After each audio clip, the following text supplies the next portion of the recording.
They thought she was gone, swinging lifeless from an old oak tree. But when she stirred and whispered a single trembling word, it shattered the town's quiet lies wide open. The boy's horse was lathered with sweat and foam when it thundered down Main Street, kicking up clouds of dust that hung in the dead air like smoke from a funeral pyre. Young Tommy Bracken, barely 16 and working his father's ranch, pulled up short in front of the sheriff's office, his face white as bleached bone. "Sheriff Varelli," he gasped, sliding down from his saddle with shaking legs. "You gotta come now. There's something in the hanging grove." Enoch Varelli emerged from the shadow of his office doorway, a tall man with weathered olive skin and eyes the color of winter storms. 20 years as a Pinkerton had taught him to read fear, and what he saw in Tommy's face made his blood run cold. The hanging grove, that cursed stand of mesquite trees where the town's desperate came to end their sorrows, hadn't seen a body in nearly 3 years. The ride to the grove took 15 minutes through the jagged arroyos that scarred the landscape around dead juniper like old wounds. The vulture hills loomed overhead, their red rock faces stained dark with iron and shadow. This was a land that kept secrets buried deep, where the desert wind carried whispers of things best left forgotten. Tommy led him to the largest mesquite, its twisted branches reaching toward the brazen sky like arthritic fingers. But what hung there wasn't what Enoch expected. Instead of the usual rope and broken neck, a girl no more than 18 swayed from a bloodied bedsheet tied around her waist. She was alive, barely, her feet scraping the ground with each gust of wind. Enoch drew his knife and cut her down in one fluid motion, catching her before she could fall. Her breathing was shallow, her lips cracked and swollen. City clothes, a blue dress with pearl buttons, but covered in desert dust and bramble tears. Blood stained her fingertips where she'd clawed at something, or someone. As he lifted her, her eyes fluttered open. They were green as bottle glass, and filled with a terror so deep it seemed to reach into Enoch's very soul. Her lips moved, forming a single word that would haunt dead juniper for weeks to come. "Bellwether," she whispered, her voice like sand scraping against stone. Then she was gone, unconscious in his arms. Enoch mounted his horse with the girl cradled against his chest, Tommy riding hard beside him back to town. Doc Morrison would need to see her immediately, and Deputy Hayes would need to stand guard. Because in his gut, Enoch knew this was just the beginning. Already he could see the curtains twitching in windows as they rode down Main Street. Already he could hear the whispers starting, about curses returning, about sins coming home to roost in dead juniper. If you thought this was chilling, you won't want to miss what happens next. Doc Morrison's office smelled of carbolic acid and old regrets. The girl lay pale as winter on the examination table, her breathing steady but shallow. Clean clothes revealed more details. The dress was expensive, tailored, but her hands were calloused from hard work. Most puzzling of all were her boots, sturdy leather with St. Catherine's Home stamped inside. "Nobody knows her," Deputy Hayes reported, shifting nervously by the door. "Shown her picture to half the town already. Might as well be a ghost for all the recognition she's getting." Enoch studied the girl's face, memorizing the sharp cheekbones, the small scar above her left eyebrow. She was beautiful in the way desert flowers were beautiful. Delicate but resilient, with thorns hidden beneath the petals. But the most unsettling thing was how she looked almost familiar, like an echo of someone he'd known long ago. "St. Catherine's burned down 5 years back," Doc Morrison said, washing his hands in the basin. "State shut it down after the Troubles. This girl's too young to have been there when it was operational." The Troubles. Everyone in dead juniper knew about the Troubles at St. Catherine's, though nobody talked about them. Children disappearing, abuse allegations, a fire that started in the middle of the night, leaving nothing but ash and questions. The official report blamed faulty wiring, but the whispers blamed something else entirely. Enoch left Hayes to watch the girl and walk 3 blocks to Widow Hartwell's boarding house. Moira Hartwell had been the town's midwife for 30 years and had delivered half the babies in dead juniper. If anyone would recognize a face from the orphanage days, it would be her. He found her on the front porch, shelling peas into a blue ceramic bowl. When he showed her the photograph Hayes had taken, The bowl slipped from her fingers, scattering peas across the weathered boards like pale green tears. Moira! Enoch's voice was gentle but insistent. You know her. The old woman's face had gone the color of old parchment. Her hands shook as she gripped the arms of her rocking chair. Where, where did you find her? The Hanging Grove. She's alive but barely. Said one word before she passed out. Bellwether. Moira's gasp was sharp as a knife cut. She covered her mouth with both hands, tears welling in her rheumy eyes. Oh, dear God in heaven, it's starting again. What's starting again, Moira? Who is she? But the old woman was already standing, already backing toward her front door with the desperate movements of someone fleeing a fire. I can't. I won't. Some stones are better left unturned, Sheriff. Some graves are better left undug. She slammed the door, and Enoch heard the sound of the bolt sliding home. Through the window, he could see her silhouette moving frantically about the parlor, pulling curtains closed, shutting out the light. As he walked back toward Doc Morrison's office, Enoch felt the familiar weight of a case that was about to turn his world upside down. The girl's whispered word echoed in his mind. Bellwether. He'd heard that name before, somewhere in the dusty corners of his memory. And judging by Moira's reaction, it was a name that still had the power to terrify. The desert wind picked up, carrying with it the scent of sage and something else. Something like old smoke and older secrets. The dead Juniper Town Hall squatted like a wounded beast at the end of Main Street, its adobe walls cracked and stained with decades of harsh weather. The basement archives were Enoch's destination, a tomb of paperwork where the town's bureaucratic bones were buried. If Bellwether meant something, there would be a record somewhere in those moldering files. He descended into the cool darkness, lighting an oil lamp that cast dancing shadows across stacks of ledgers and document boxes. The air tasted of dust and decay, of secrets locked away and forgotten. For 2 hours, he searched through incorporation papers, tax records, and correspondence files, finding nothing. Then, wedged behind a water-damaged box of mining claims, his fingers found something unusual. A leather-bound book, half burned along one edge. The gold lettering on the cover was barely legible. Bellwether Asylum for Wayward Girls, Intake Records 1871 to 1874. Enoch's hands trembled as he opened the scorched volume. Page after page of names, ages, and infractions that seemed more like crimes committed against the girls than by them. Excessive independence, moral deficiency, questioning authority. Each entry was signed by the same 3 men, Mayor Josiah Crane, Schoolmaster Frederick Pins, and Reverend Matthias Salter. 3/4 through the book, he found what made his blood freeze.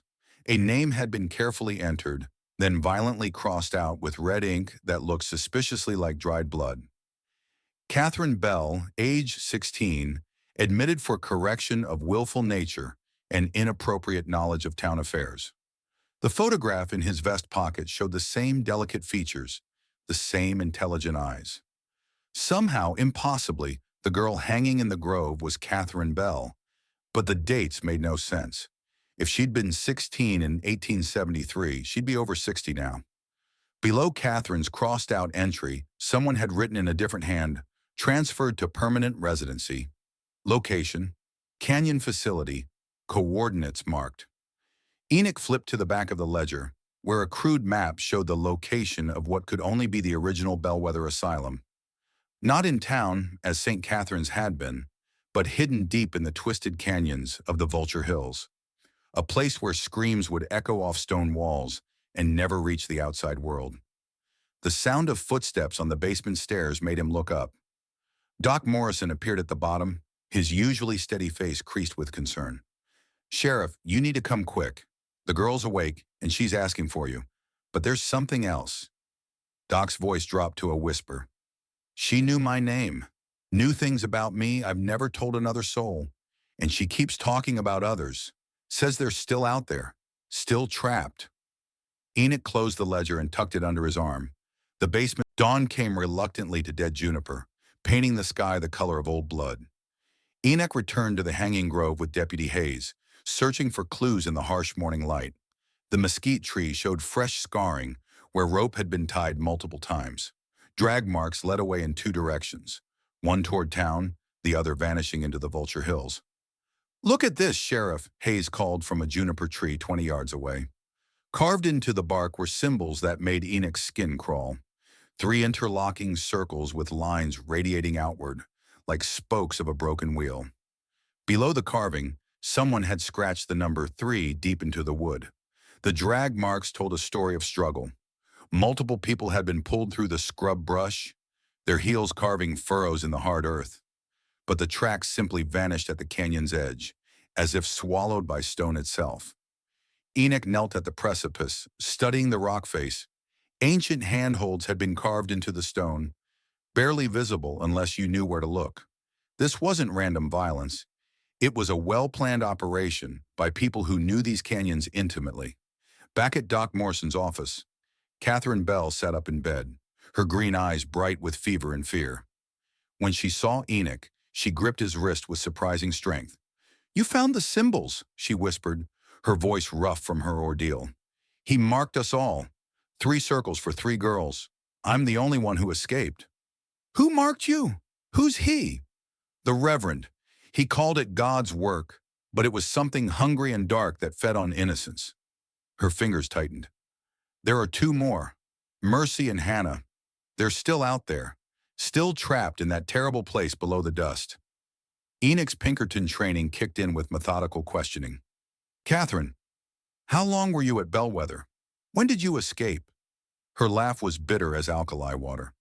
"Time moves differently there. Could have been days or decades. The Reverend said we were being prepared for a higher purpose. But all I saw was girls going into locked rooms and never coming out the same. Some never came out at all." She pointed toward the window where the Vulture Hills loomed. "It's still there, Sheriff. Still operating. And they know I escaped. They'll be watching, waiting for you to bring me back." As if summoned by her words, the sound of multiple horses reached them from Main Street. Enoch moved to the window and saw what made his blood run cold. Half the town was gathering outside, their faces grim and purposeful. Mayor Crane led them, his jovial expression replaced by something harder and more dangerous. "Sheriff Varelli," Crane called out. "We need to talk. The town's getting nervous about this situation. Some think it might be best if we handled this matter quietly." Enoch's hand moved instinctively to his Colt. Behind him, Catherine's voice was barely a whisper. "They're all part of it, every last one of them. And now they know I'm alive." The pieces were falling into place, forming a picture more horrifying than anything Enoch had encountered in his Pinkerton years. Dead Juniper wasn't just harboring a secret, it was built on one. The ride into the Vulture Hills took 3 hours through terrain designed to break both horse and rider. Enoch and Hayes followed ancient deer trails that wound between towering red rocks and plunged into shadowed canyons where the sun never touched the ground. The map from the Bellwether Ledger led them deeper into wilderness than either man had ever ventured. "Sheriff," Hayes said, his voice tight with unease, "this feels like riding into a trap." The farther they traveled from Dead Juniper, the more oppressive the silence became. No bird songs, no insect buzz. Even their horses seemed reluctant to continue, ears constantly flicking as if listening for sounds that human ears couldn't detect. The canyon they finally descended into was a wound in the earth, its walls streaked with mineral deposits that looked like dried tears. At its bottom, partially buried by decades of rockfall and sand, stood the ruins of what had once been an imposing structure. Bellwether Asylum crouched against the canyon wall like a diseased animal, its windows dark as dead eyes. But it wasn't as abandoned as it first appeared. Fresh wheel ruts led to the main entrance, and smoke stains above several windows suggested recent fires. Someone had been maintaining this place, keeping it operational despite its official closure decades ago.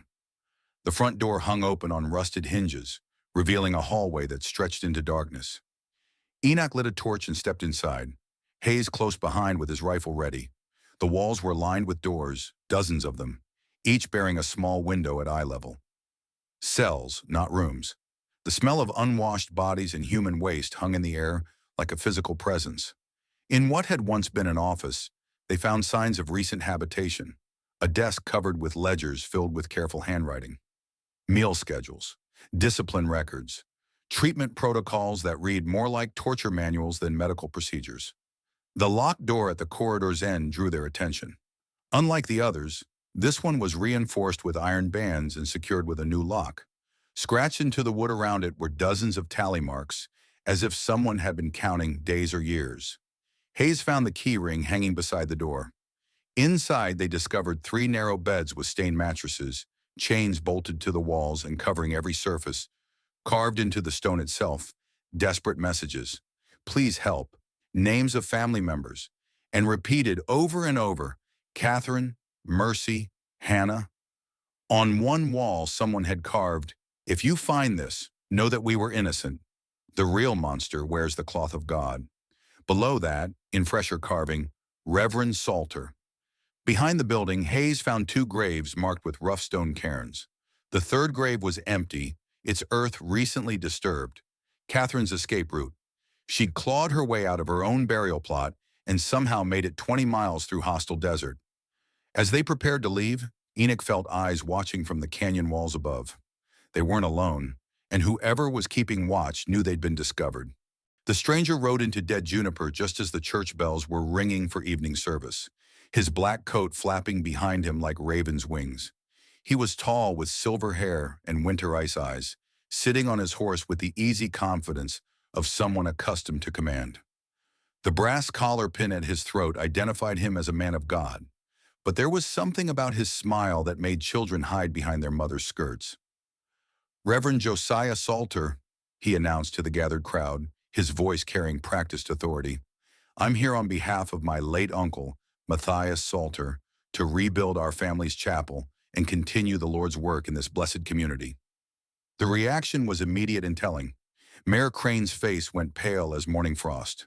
Schoolmaster Pins dropped his books, pages scattering in the desert wind. And 3 blocks away in Doc Morrison's office, Catherine Bell began screaming, a sound so filled with terror that it carried clearly across the evening air. Enoch was at the livery stable when the screaming started. He ran through the streets with his colt drawn, pushing through the crowd around the doctor's office. Inside, he found Catherine pressed against the far wall, her eyes wide with profound fear. He's here, she whispered, her voice barely audible. I can hear his voice. Oh God, he's come for us. Through the window, Enoch could see the stranger, Reverend Salter, still addressing the crowd. His words were all Christian charity and community spirit, but his eyes kept drifting toward the doctor's office with unnerving intensity. Catherine, listen to me, Enoch said, kneeling beside her. He can't hurt you here. I won't let him. You don't understand, she sobbed. It's not just him. It's all of them. They called themselves the Correctional Committee and said they were saving girls from lives of sin. But what they really wanted was slaves. And when we got too old or knew too much, she couldn't finish, but Enoch understood. The missing girls, the unmarked graves, the careful records of who lived and died in the house below the dust.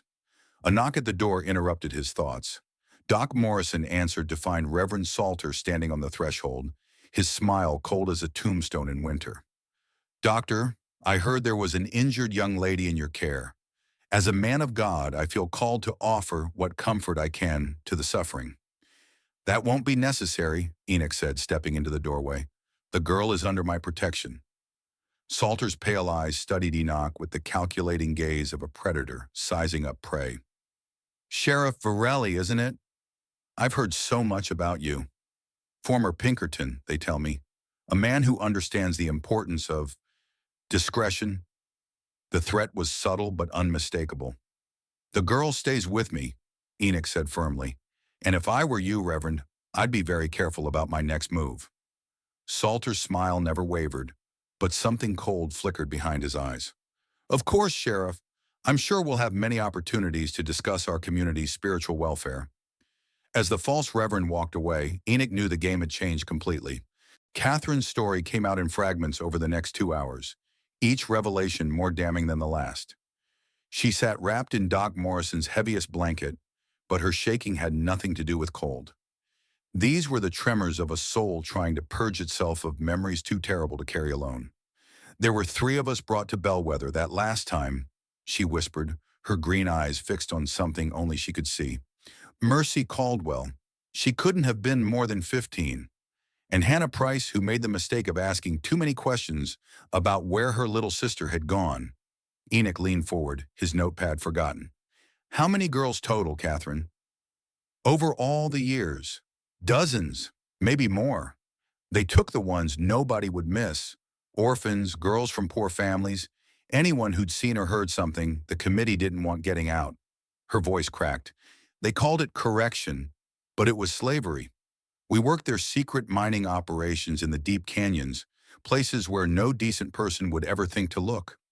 The mining operations.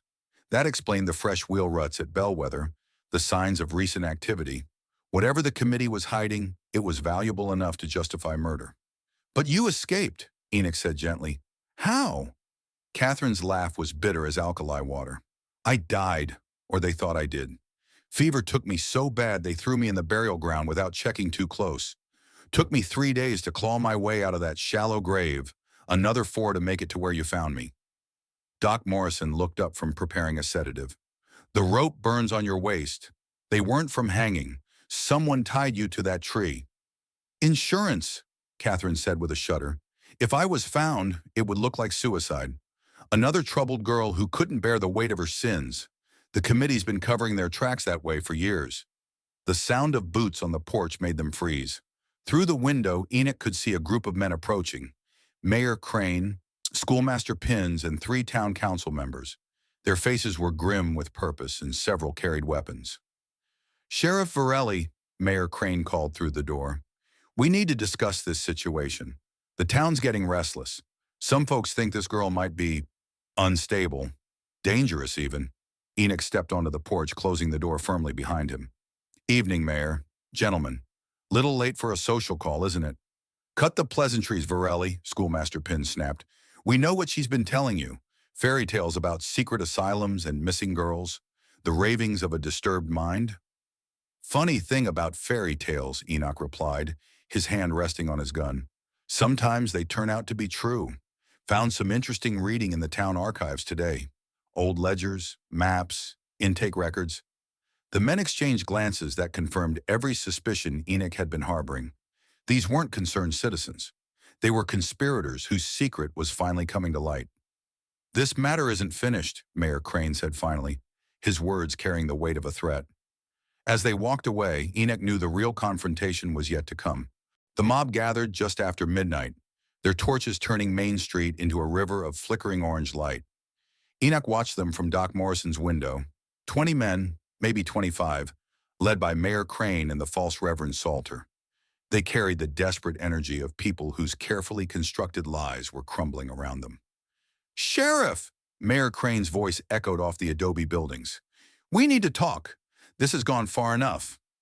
Behind him, Catherine gripped Doc Morrison's medical bag like a lifeline. They're going to kill us all, she whispered. They can't let this story get out. Too many important people involved. Too much money at stake. Enoch checked his weapons. The Colt at his hip, the Winchester rifle, and the hideout gun in his boot. Not enough for a siege, but maybe enough to make his point. Doc, is there a back way out of here? Through the surgery, Morrison replied, loading his own shotgun. Leads to the alley behind Murphy's store. But Sheriff, these are my neighbors, people I've known for 20 years. No, Enoch said grimly, studying the faces in the torchlight. These are people who've been living a lie for 20 years. The truth had been hidden in plain sight like a grave covered with flowers. The unusual prosperity of dead juniper, despite its isolated location. The way certain families had money that didn't match their visible means. The children who disappeared over the years, dismissed as runaways or victims of harsh frontier life. Catherine's story was just the tip of an iceberg that went back generations. The correctional committee hadn't been satisfied with just disappearing inconvenient girls. They'd built an entire economy around it. Mining operations worked by slave labor. Young women sold to the highest bidders. A pipeline of misery that had funded the town's growth for decades. The worst part, Catherine continued, her voice growing stronger, is how they justified it. Said they were saving us from lives of sin. Said God had called them to this work. She laughed bitterly. God never called for children to die in mine shafts. The sound of breaking glass made them turn. Someone had thrown a rock through the front window, and through the jagged hole, Mayor Crane's voice carried clearly. "Last chance, Varelli. Send the girl out, and we can forget this whole unpleasant business." Enoch moved to the broken window, staying in shadows but making sure his voice could be heard. "Here's a counteroffer, Crane. You and your friends disperse peacefully, and I'll consider letting territorial authorities handle this." "You're one man against a whole town," Schoolmaster Pins called out. "I'm one man with a badge and the truth on his side," Enoch replied, "and in my experience, that's usually enough." But even as he spoke, Enoch knew the situation was deteriorating rapidly. These men had too much to lose. In the flickering torchlight, he could see Reverend Salter moving through the crowd, organizing something dangerous. The escape from Dead Juniper required every trick Enoch had learned in 20 years of detective work. Using the storm sewer system that ran beneath Main Street, they slipped out of town just as the mob was preparing to storm Doc Morrison's office.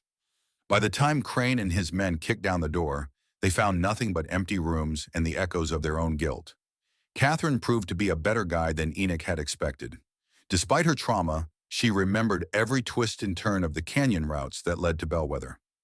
More importantly, she knew the asylum's layout, which doors would be locked, which windows offered escape routes, and where the most dangerous traps lay hidden. "They'll expect us to come back eventually," she said as they picked their way through the treacherous canyon darkness. "Salter's not stupid, even if he is evil. He knows you won't leave the other girls to die." The plan was simple in its desperation. They would approach Bellwether as if Catherine was still their prisoner, giving Enoch a chance to get close before the shooting started. It wasn't much of a strategy, but it was all they had. The asylum loomed before them like a cancerous growth against the canyon wall. Torchlight flickered in several windows, and smoke rose from what had once been the main dormitory. Someone was definitely in residence, and judging by the number of horses tied outside, they weren't alone. "There," Catherine whispered, pointing to a barred window on the ground floor. "That's where they kept us. If Mercy and Hannah are still alive, they'll be in there." Enoch studied the building's approaches, counting sentries and calculating angles of attack. 5 men visible, probably more inside. Professional odds would call this suicide, but sometimes the right cause made impossible odds irrelevant. The confrontation began when Enoch walked Catherine up to the main entrance, his gun pressed against her back in what appeared to be a capture. The guards relaxed at the familiar sight, another escaped girl being returned to her proper place. But when the heavy wooden door swung open to reveal Reverend Salter's cold smile, Enoch realized they'd walked into a trap more sophisticated than he'd imagined. "Sheriff Varelli," Salter said, his voice carrying the satisfied purr of a cat with a cornered mouse. "How good of you to bring our wayward lamb home, and how convenient that you've saved us the trouble of coming to collect you." The guards were already moving, their weapons trained on Enoch before he could draw. Catherine's scream of rage echoed off the stone walls as she realized how thoroughly they'd been outmaneuvered. "Did you really think," Salter continued, "that an operation this successful could survive for decades without careful planning? We've been watching you since the moment you cut her down from that tree. Every move you've made, every question you've asked, we've been 3 steps ahead." The asylum's main hall filled with the committee's enforcers, hard men with dead eyes who'd clearly done this kind of work before. But as Enoch looked closer, he realized something that gave him a glimmer of hope. These weren't local men. They were hired guns brought in from outside, which meant the committee didn't trust their own people to handle this situation, which meant Dead Juniper itself might not be as completely corrupted as he'd feared.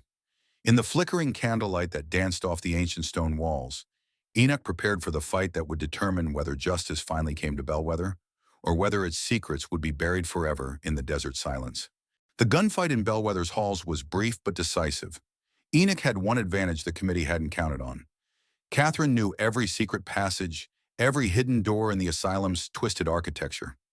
When the shooting started, she led him through corridors that hadn't seen light in decades, emerging behind Salter's hired guns like an avenging ghost.